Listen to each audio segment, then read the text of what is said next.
Trump administration just cut TPS for Haiti. Let's talk about it. I'm Bianca Jordan, immigration attorney at Brazen Legal. I work with immigrants all over the world to help them live and work in the United States with a green card. To learn more about me and how to work with me, visit brazenlegal.com. So today, the Trump administration announced that it was cutting TPS for Haiti from ending February 3rd, 2026 to now ending August 3rd, 2025. And the reason why it's doing this is because of Trump's executive order, which is to protect Americans from invasion. And one of the objectives of this executive order is to ensure that temporary protected status is being used correctly.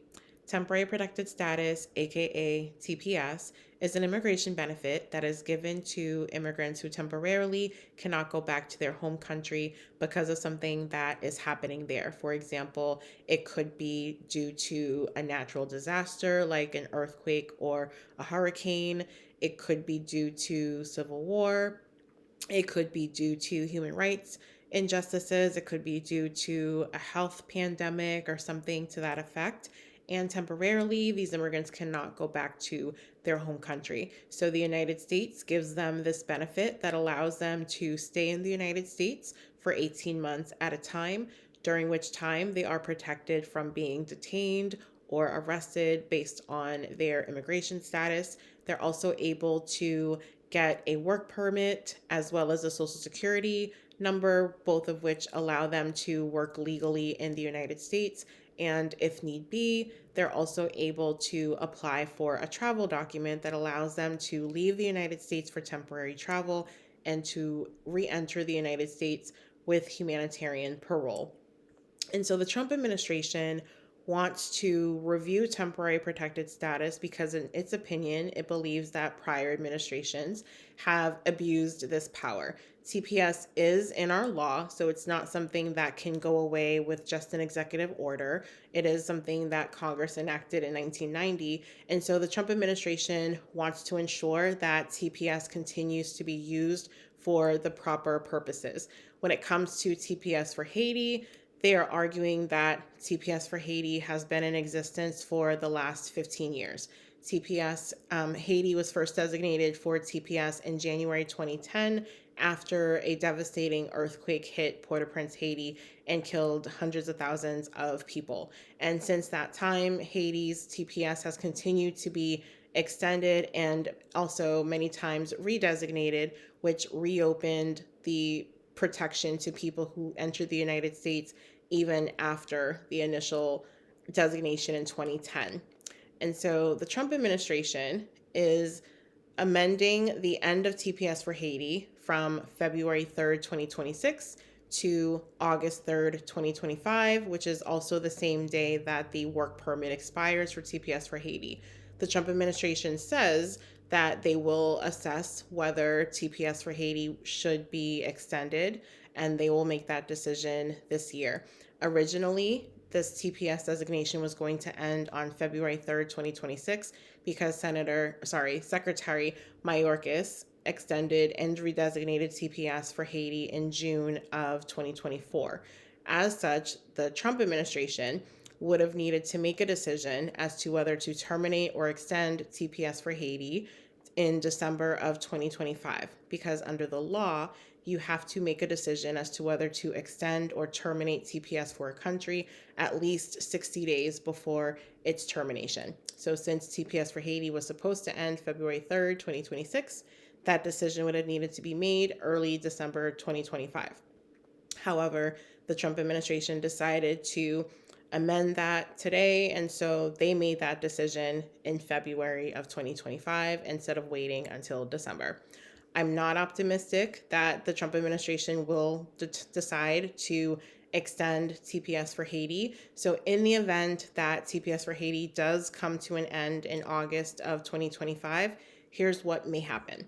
Typically, based on what has happened when other countries who had TPS had their TPS terminated, typically the government will give you a 6-month period where it's like a transition period.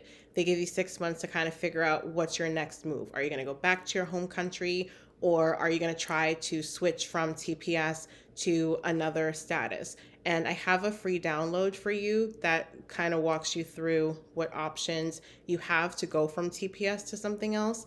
I will drop the link for that in the show notes. But you have that 6 month period where you can kind of figure out, am I going to stay or am I just going to go?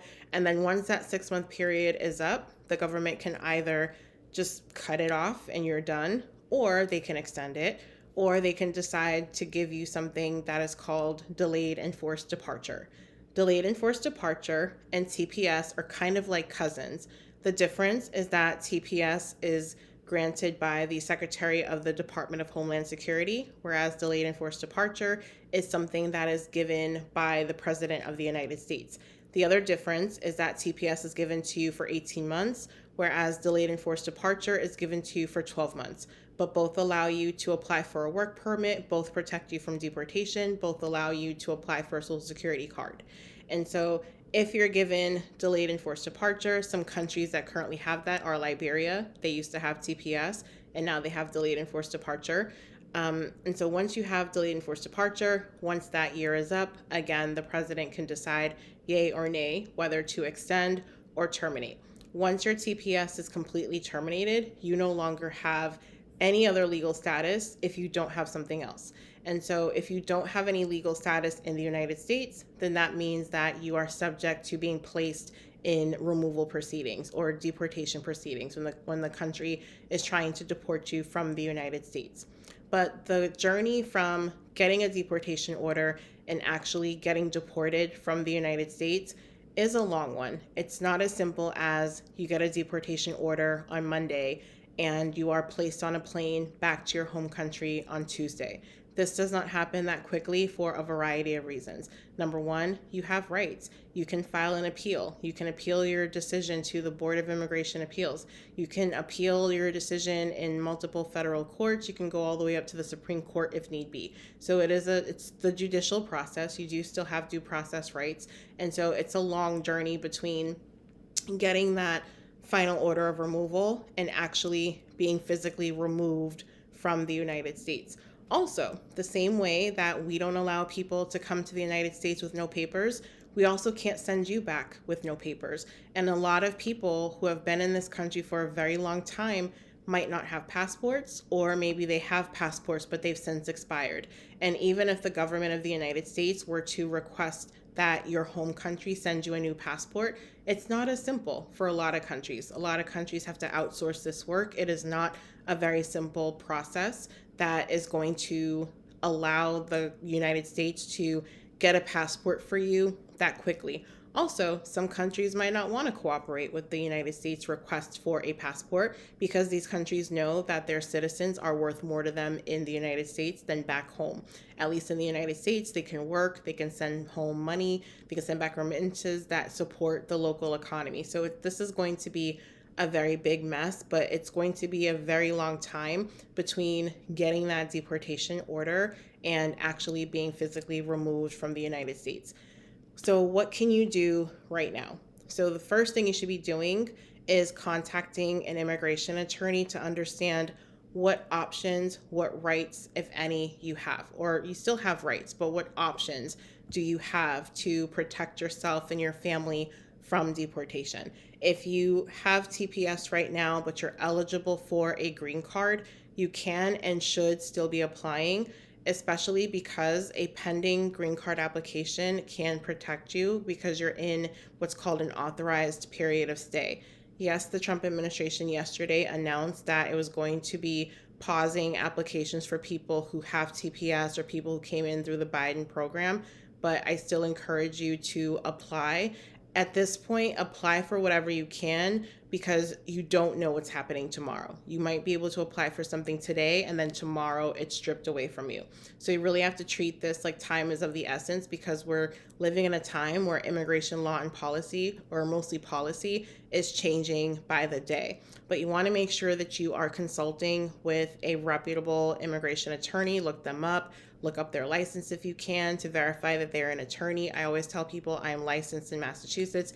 You can look me up at the Massachusetts BBO. You'll see my number, all that stuff that verifies that I actually am an immigration attorney.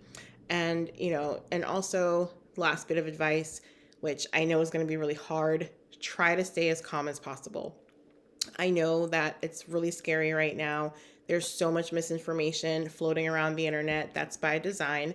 People really want immigrants to be scared and acting out of emotion and their fear and anxiety. And you really have to make sure that you're getting your information from a reputable source like an immigration attorney so that you know how to do the best options, or, so that you know how to move in the best way possible to protect you and your family. So I hope you found this video helpful. Please share it with anyone you know who has TPS for Haiti, or really anybody who has TPS at all. This video is specifically talking about TPS for Haiti and how it's now ending August 3rd. But it also, applies to all the other countries that have TPS as well, because I do think that a lot of these other countries, right now we have 17, I do think that TPS for a lot of these other countries will be ending as well. If you haven't already done so, please subscribe to this channel so that you don't miss the next video where I'm sharing tips and tricks and strategies to help you navigate your immigration journey. And I hope to see you in the next one. Bye. Thanks for watching.